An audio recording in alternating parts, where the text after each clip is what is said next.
ఏపీలో ఎప్పుడూ లేని విధంగా ప్రజలు హంగ్ తీర్పు ఇస్తారా అనే అనుమానాలు వ్యక్తమవుతున్నాయి. ఏపీలో ఎక్కడ చూసినా ఇదే చర్చ కొనసాగుతుంది. ఏపీ రాజకీయ చరిత్ర గమనిస్తే ఎప్పుడూ హంగ్ తీర్పిచ్చిన సందర్భం అయితే లేదు. ఇక విభజన అనంతరం ఏపీలో చూసుకున్న 2014, 2019 సంవత్సరంలో జరిగిన 2 ఎన్నికల్లో టీడీపీ, వైసీపీకి ఏకపక్షంగా జనాలు తీర్పు ఇచ్చారు.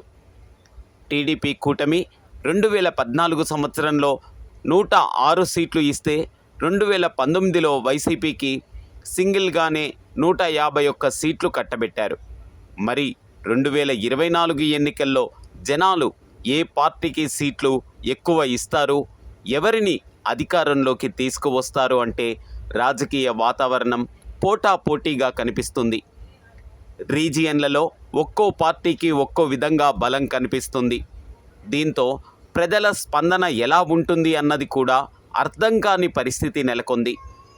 ఏపీలో అధికార వైసీపీని గద్దె దించాలని టీడీపీ, బీజేపీ, జనసేన ఒక్కటయ్యారు.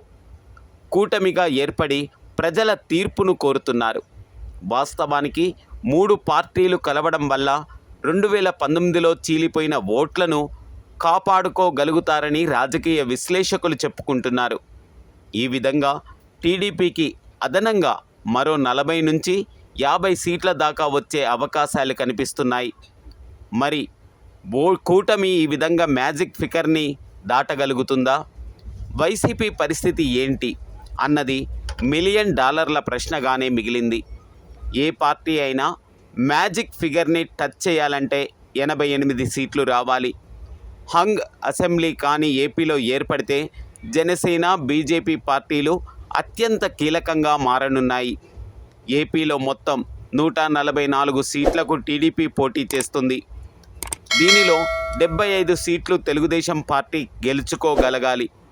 అదేవిధంగా కూటమి నుంచి భారీ పోటీని తట్టుకొని వైసీపీ 88 మార్కును చేరుకుంటుందా అన్నది మరో చర్చగా మారింది.